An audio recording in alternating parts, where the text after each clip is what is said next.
सोचो, एक ऐसा समय जब कुछ भी नहीं था, न स्पेस, न टाइम, न मैटर। फिर करीब 13.8 बिलियन साल पहले एक एक्सप्लोजन हुआ। कोई ऐसा वैसा एक्सप्लोजन नहीं, बल्कि सबसे बड़ा, सबसे powerful explosion imaginable. Scientists ISS explosion को बिग बैंग कहते हैं। एक सेकंड के फ्रैक्शन में यूनिवर्स का जन्म हुआ। ये बहुत ज्यादा हॉट और डेंस था, लेकिन जैसे जैसे ये एक्सपैंड हुआ, ये कूल डाउन होता गया। ISS कूलिंग की वजह से एनर्जी मैटर में कन्वर्ट होने लगी। पहले एटम्स बने, सिंपल हाइड्रोजन और हीलियम। ये एटम्स यूनिवर्स में हर चीज के बिल्डिंग ब्लॉक्स थे, हम भी। ये स्टार्टिंग के एटम्स प्योर यूनिवर्स में फैले हुए थे। धीरे धीरे लक्स ऑफ ईयर्स में ग्रेविटी ने उन्हें एक साथ खींचना शुरू कर दिया। मैटर के ये क्लम्प्स आखिरकार गैलेक्सीज और स्टार्स के सीड्स बन।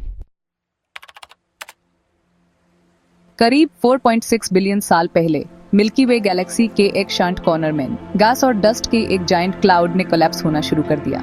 ISS क्लाउड को, जिसे सोलर नेबुला कहते हैं, ज्यादातर हाइड्रोजन और हीलियम से बना था, जो बिग बैंग के बाद बचे हुए इंग्रेडिएंट्स थे। लेकिन कार्बन, ऑक्सीजन और आयरन जैसे हैवी एलिमेंट्स भी थे।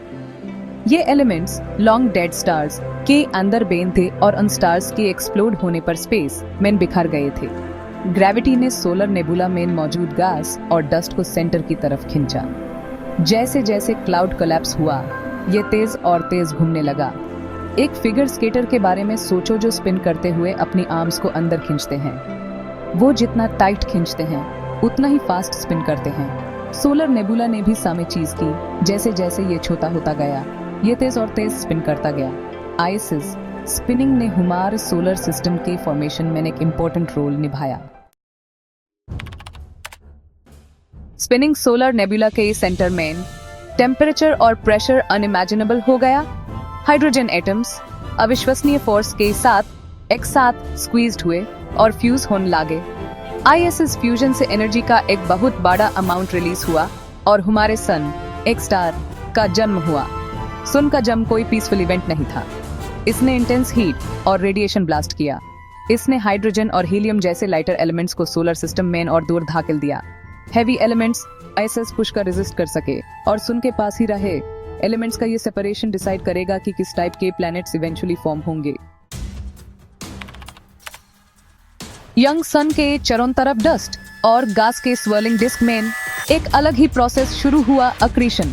डस्ट के छोटे छोटे पार्टिकल्स, जो सोलर नेबुला के रेमनेंट्स थे, एक दूसरे से कोलाइड हुए। ये कोलिजन्स, जो इनिशियली जेंटल बम्प्स थे, पार्टिकल्स को एक साथ चिपका दिया। टाइम के साथ ये क्लम्प्स बेड होट के पेबल्स से बोल्डर्स तक और फिर माउंटेन साइज्ड ऑब्जेक्ट्स, जिन्हें प्लैनेटेसिमल्स कहते हैं। प्लैनेटेसिमल्स जितने बेड होट के, उनकी ग्रेविटी उतनी हाई स्ट्रांग होती गई।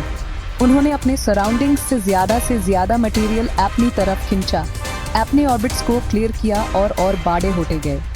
लक्स ऑफ ईयर्स तक चलने वाले इस एक्रीशन प्रोसेस ने प्लैनेट्स को फॉर्म किया। सेक्शन 5, एक molten earth, the Hadean Ian. शुरुआत की अर्थ एक भयानक जगह थी। प्लैनेटेसिमल्स की कांस्टेंट बॉम्बार्डमेंट ने इंटेंस हीट पैदा की। अर्थ की अंदर रेडियो एक्टिव एलिमेंट्स की डिके ने भी बढ़ते टेम्परेचर में योगदान दिया। अर्थ की सरफेस मैग्मा ओशन थी, पिघली हुई चट्टानों का एक समंदर। ज्वालामुखी हिंसक रूप से फटते थे, लावा और गैसों को आदिम वायुमंडल में उगलते थे। यह अवधि, जिसे हेडियन ईयन के रूप में जाना जाता है, तीव्र गर्मी और अराजकता का समय थी। यह इस समय के दौरान था कि एक मार्स साइज्ड वस्तु के पृथ्वी से टकराने का अनुमान है। सेक्शन 6, ठंडा होता अर्थ और ओशंस का फॉर्मेशन। जैसे जैसे प्लैनेटेसिमल्स की बॉम्बार्डमेंट कम हुई, अर्थ ठंडी होने लगी।